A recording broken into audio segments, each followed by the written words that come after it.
Hello. Welcome to Walk Me Through That, episode 6. It's another episode because submissions came in. Listen, I guess one day I'll not be excited about that, but I don't think so. I think I'm always going to be excited about that because I work with clients every day, and so I walk them through a lot. Maybe one day a client will be on here with me. I don't know, but I do that a lot. And so people that aren't clients trusting me, thank you. Thank you so much. I try my best to do a good job. So here we are. Got my trusty paper here and my Olipop. I'm feeling a little bit fruity today, so I chose watermelon lime. Let's hope that tastes good. I wanted something fruity, but I like watermelon, so I think it'll be fun. All right, first up, hi Retha. Walk me through making a career pivot in my 40s when I'm scared to start over. Why are you scared? What you scared of? In order for me to walk you through that, sometimes I have to give you a little bit of work. So first up, write down what your fears are. The reason that we write them down is because writing them down makes them real. Writing them down makes you face it. Writing them down is really what will help you decipher if that's really a fear. And it helps you to better walk through it after you hear what else I'm going to say. But writing them down, because there's a lot of stuff that rolls around in our head and we know it's not real. And we can check that off first. Then there's stuff that when we get ready to write it down, we're like, I can't remember why I was scared. I thought it was more than this. It's just 2 things, things like that. So that's step 1, is write down what you're scared of. What are you fearing? Let's go with that. I'm going to assume that one of your biggest fears is, what if it doesn't work? Another one could be the financial piece. Maybe you are wise enough to know that it takes a lot of time before a startup really gets started up. So maybe that's one of them. Here it is either way. Write them down, okay? And then talk to God about that list. The reason I said talk to God about that list instead of pray over that list is because I like to be crystal clear on what I want you to do. And sometimes people pray in different ways. No judgment on however you pray. But I want you to know that what I'm saying is talk to him. So I'm saying talk to him like you would talk to me or Lisa or Cheryl.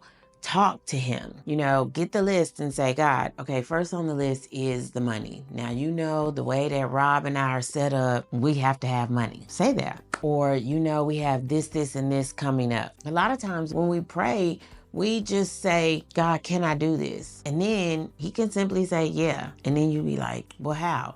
Well, girl, you should have started with that. I mean, just let's have a conversation about it. I don't know if God talked to you like that. He talked to me like that. So that's why I say talk to him, because you can look at the list and go over line by line your fears. He cares for you. He wants to know. And you need to know what his will is for you inside of that fear. You need to know how to handle that. You need to know how to walk through that. Listen, if you're in your 40s, you've been here long enough to know that he got you. Seems simple to say, but you have to know, right? You know that your husband got you, that your best friend got you, but you still give them all the words. So give him all the words. That's step 2. Then step 3, what is the pivot? What does it look like? What would it entail? How would you go about it?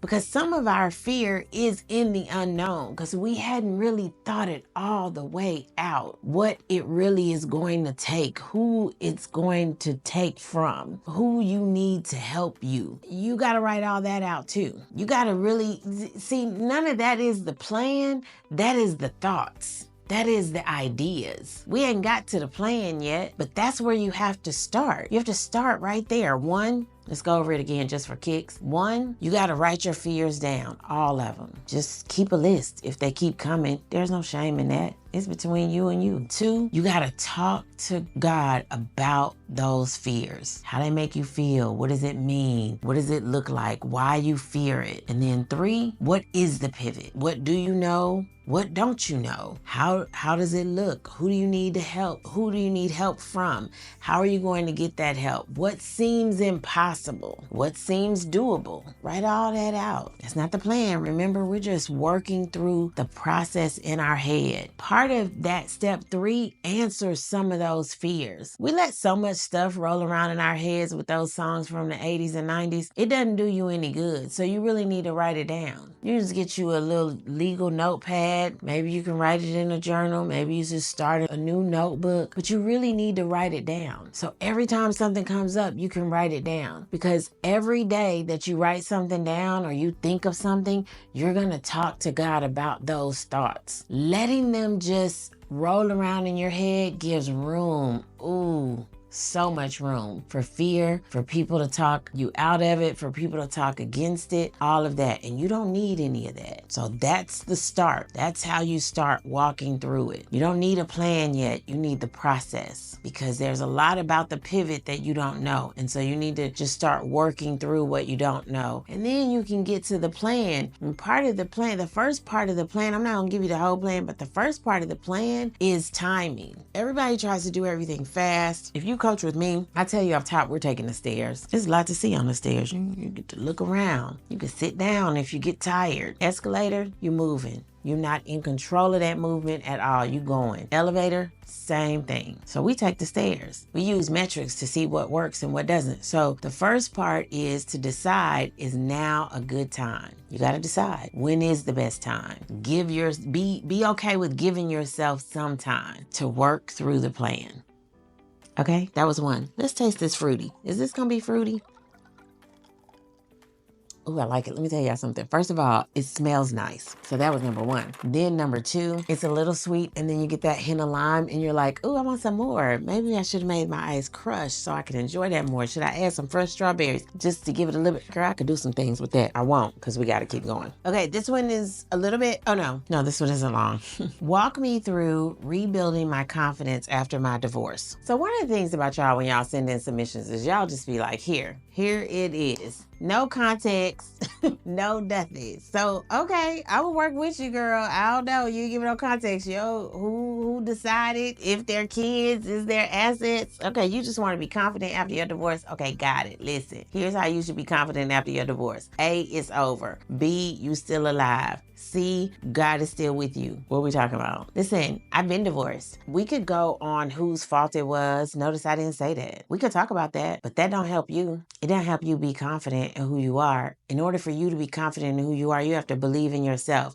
So today is an episode of homework. Write down what you love about yourself. What you love. I want you to catch that. I don't know if you caught it, so I'm going to bring it up for you. What you love about yourself. You divorced now, that's over. What do you love about yourself? Because he or she may not have loved that. Yes? But what do you love about yourself? How can you accentuate your positives? And the divorce is over, the paperwork is signed, but what will bring that up in your world now? How can you guard your heart? You need to work on that, because when you're trying to rebuild your confidence, if you're in relationship, family, any of that, with somebody who still makes you feel the pain of that, we're gonna have a hard time. So you're gonna have to put some boundaries up in rebuilding your confidence. You're gonna have to make sure that the remnants of that don't settle. That's why you see people, they get new wardrobes and they move to different cities, and there's no judgment there, because they don't want the remnants to come in and destroy what they're trying to build. You're trying to build confidence. So you have to think about that. But you have to also have good self-talk. Talk to yourself nice. Be nice to you,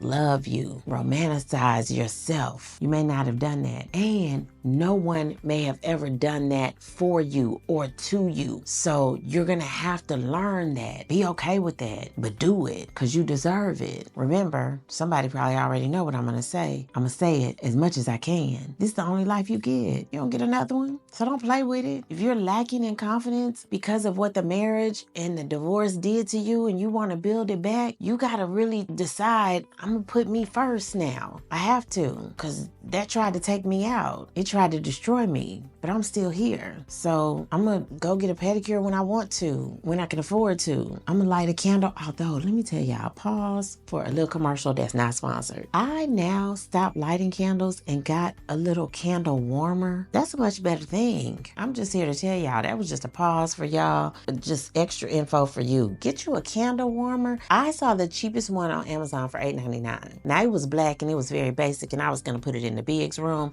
But, you know, if we on a budget, $8.99 ain't bad. And then if you get a candle, you can find them on sale. My favorite kind is from Sand and Fog, and they're at TJ Maxx for $7.99. Listen, it'll last so much longer now on that warmer, and then you can just leave it on all day. Somebody gonna tell us about that.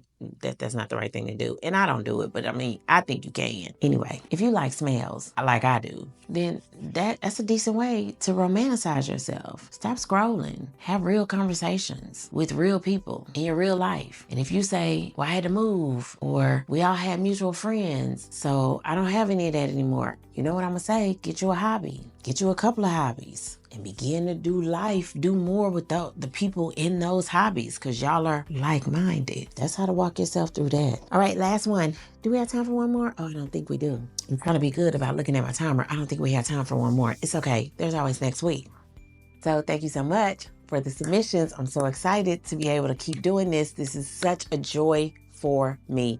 You don't even know how much, well, if you're my friend in real life, you do know how much this is a joy for me. This is episode 5. Join us next week for episode 6. And please, please, please continue to send in your submissions. I think we have a Google form now that we will put as a link in every episode. It'll be on Instagram. It'll be on TikTok, in the bios. A Google form to make it easy for people, so you don't have to email me. You don't have to go to a certain platform to DM. You can just click that link and fill out that Google form. Or you can leave a voicemail, because people do like that. So it's up to you. Have a good day.